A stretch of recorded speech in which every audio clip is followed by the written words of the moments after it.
Hello and welcome to GoH Talk, a podcast for all things Guild of Heroes. I'm Galgamir, leader of Forest of Sherwood, avid game player and podcast amateur. Firstly, if you're new to the podcast, then thank you for joining us. We hope you enjoy the show, and I do encourage you to listen to our other previous episodes if you haven't already. If you like what you hear, then please do subscribe to the podcast. We aim to release one episode a week, focused on a particular topic and aspect of the game. We are of course on social media in all the usual places. Email as well if you'd like to write in. Details of all that at the end of the show. Let's get into the swing of things. Segment Selector. You said what now? First off, I'll be going over something that I was talking about in last week's topic. After hearing the show, my wife stated that I did a bit of injustice to the wizard class and reminded me of a few of the spells I had neglected to mention, and of course do potentially increase its abilities. Namely that the class has Fear, which can deter enemies or other players from attacking the wizard for a period of time. This can also inflict damage. Once Fear has been cast, the wizard can continue to cast spells and cause damage, whilst the enemy is left running around in, well, fear. And secondly, auras, which I did briefly brush on when referencing the Ring of Consecration on the ground. However, there are different types of auras which give different effects and cause different types of damage, namely different forms of bleeds or stuns. Ice Aura can cause a stun which freezes targets and causes damage for a period of time, whilst Fire causes damage over a period of time like a burn and also does an initial amount of damage when cast. We did agree on one thing though, Wizard does come across as the weakest class. Segment Selector. Pending download. A small update and an actual patch took place this week. It took me a little while longer to log into the game on Wednesday. Seems that seasons are changing in Greyhaven, with some winter wonderland colours aplenty. Snow falls and covers the grassy areas, while snowmen with gifts rest in the corner. If you make your way to the tavern, just out front is a very colourful and decorative holiday tree. Candy cans and gift boxes are scattered everywhere. It's a very nice and peaceful change for the holiday season. Pity I don't have snow where I'm stationed. I'd definitely prefer it over these hot, humid days of the Australian country plains. Patch 1.70.5 has also landed to all platforms, bringing with it some additions to the game, as well as some adjustments and bug fixes. Pet PvP has come to the game, and it is a little bit different to what I originally thought it would be. Much like in gem runs or just hiring another player, the pet takes the place. So you still verse against an opponent and their combatant, but you're not actually just facing another player and their pet. I must say, I do like this change, addition to the game, currently for one big reason, which brings me to my next point. With the prior PvP system, you could only enlist someone who was of power level less than you. It could only be by a couple of points, but good luck finding a slim margin like that. Often, the other player would at least be one level below you, which meant that facing strong opponents, I'd sometimes see them fatigue out first. On a side note, you no longer see the opponent's hired partner's power level until you're in the arena itself. With the pets now by your side, the power is equal to that of your own, provided you have the pet maxed out for power. Which then brings me to the next point. You can now no longer have an overpowered pet. They now have to be at the same cap that you're on, which means you can't upgrade the pet past your power level. I knew they would eventually fix this, it was just a matter of time. This now means you may as well level up with those other pets you may have ignored or weren't going to bother with. Pets no longer level as quickly from the captured spirits, so it will take a little while longer to level them now as well. If you don't have pets currently above your power level, you will need to wait until you catch up, otherwise you can't really level them. One other thing is that you will now get a wage from all players who hire you, not just those in your party. I honestly had not noticed this was not the case prior, so it's a nice change. There were a few other bug fixes, mostly related to pets in general also. And finally, check your mailbox. You get 5 diamonds for simply logging in and seeing a note about the patch. Segment Selector. Topic of the day. For today's topic, I wanted to see how many times I could fit the word guild into the show's title. I was aiming for 5 to work in with the episode's number. Last week worked well, counting down from 4, but 5 was a stretch too far. So, what do I mean exactly? The game itself is called Guild of Heroes. Anyone thinking too much into that name can get a bit lost. The name incites one guild, but there are many guilds within the guild. I opt for a change to Guild of Heroes Guild. But seriously, what I wanted to discuss today is something you may have noticed is taking place with players within Greyhaven. Text will float above other players' heads like a conversation is taking place, except it is of course scripted. Namely, one person asking the other if they have joined a guild yet. The response being, there are too many to choose from, and they were considering making one of their own. Now, why do I bring this up? Well, for one, I made a guild. I announce on every podcast that fact, and the reason being is that when I first started playing and could eventually join the guild, well, the text is right. There are so many to choose from. Which one is right for you? There is an auto-join feature which assigns you a guild.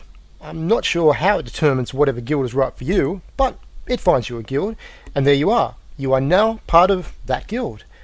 But are they active? The guild I was involved in had no one that spoke at all. I would always say hello when coming online, pretty much to a silent room. I'd also note that 99% of the guild was never active when I was, or active at all for that matter. I stuck with the guild for a couple of weeks. I built up my mercenaries, had them capped at 50, but they were never used. I couldn't train anymore, and my number of available never went down. I'd occasionally see wars being declared, and often we'd lose, but still, my mercenaries remained the same number. I made it all the way up to being third most powerful in that guild, namely, as it was low levels otherwise. By that point, I donated a substantial amount of gold to the bank, so wars and raids could be started, but I wasn't really benefiting. Raids barely being summoned, so I felt like I was not getting the most from being in that guild, therefore not really being a hero. Did I look for another guild? Go through all this again? I could always ask in the chat, but a brief glance there and I was already put off for asking any sort of questions. So I made a guild. Forest of Sherwood was founded. My wife and I pricked out the previous shield banner, and we even had a theme song. It was actually my wife's alert tone for when she gets an email. The Apple ringtone aptly named Sherwood Forest. The guild was formed. We were level 1 and raring to go, but I had no one else in there except for the two of us. The guild was listed and it was open invite. There was no minimum level required. Simply join up and enjoy the good times. It took a while for anyone to join, and when they did, didn't we celebrate? We had a bit of conversation now happening in Guild Talk. I had already donated a bit of gold so we could soon start summoning raid bosses and begin our domination of the server. The days went by, more and more people joined, and things were going great. I dare say the new members were all from auto-join, as they were low level, nothing dominating the charts, and we eventually became numbers capped. We finally had people to start wars. Or so I thought. People from all over the world play this game, and of course, with that, the time people are online differs. There was no one time when more people were online. It was scattered in dribs and drabs for small numbers. My plan had come crashing down. We were happily rolling through the content of raid bosses now, even getting to the point of summoning levels too great for us to conquer at an instant. I wanted wars to be a thing. If we as a guild were ever going to progress, then we needed to start declaring wars. So we did.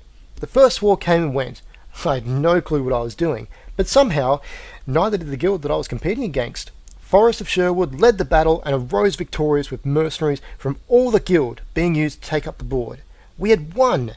Banners were dropped, tokens were showered upon us, and we now had a ranking amongst the player base that we as a guild are here and aiming for the top. Another war was declared later that day, and once again we won. However, only just. I'd used so many mercenaries for the first run, and whilst no one was online that the numbers were replenishing, I was looking at a bucket with a hole in it as the numbers dropped and dropped to the point where it was myself and a handful of others. I had my wife quickly jump on and join me so we could secure the victory, which was just fleeting as we were moments away from the end of the final round. We had once again claimed the big W for tonight, but we could go no further. Days of posting up for people to increase their mercenary numbers went unheard.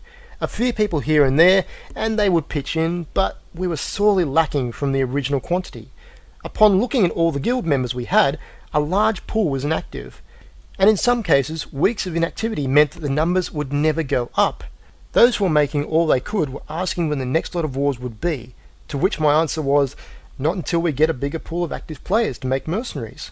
The hard thing had to be done. My wife spent hours, days, climbing the heights of mountains and forging herself a mighty banhammer of doom. Okay, maybe a bit overzealous, but the decision was made that we had to kick people from the guild who were no longer active to make room for new and more active people. One person per day was removed after a player's spot had been filled was actioned. Soon, we had once again got a healthy pool of mercenaries for the wars. This pattern went on for several times, and as fact would have it, still happens today. We since changed things to have level cap to bring in higher level people, theory being the higher the level, the more they've played, therefore the more active they are. This did play true for a while. Sadly, recently, we lost two of our really best level players, and active players at that, due to either having enough of the game or wanting to try something different. We still have some low level people from the early days who are very much part of the active social side of the guild, and I barely mean we have lengthy conversations, but we greet, we make mercenaries, and we congratulate when someone's attained new gear for the fight. We are about the enjoyment of the game, and ensuring everyone's needs can be met. After all, there isn't a massive amount of back end to the guild side of this game, so it's easy expectations. We summon daily bosses, and as best as possible, go to war on weekends, once or twice a day, provided we have suitable numbers of mercenaries. Is it smooth sailing? No. To progress as a guild in this game, you'll need to occasionally be the bad guy, or remove someone from the guild. We have problems where with the turnover of new people, stronger players have joined that can take an easy couple of shots and do massive damage to the raid bosses. We summon both high and low tier bosses so that all levels can get a chance for the kill and to get tokens for gear.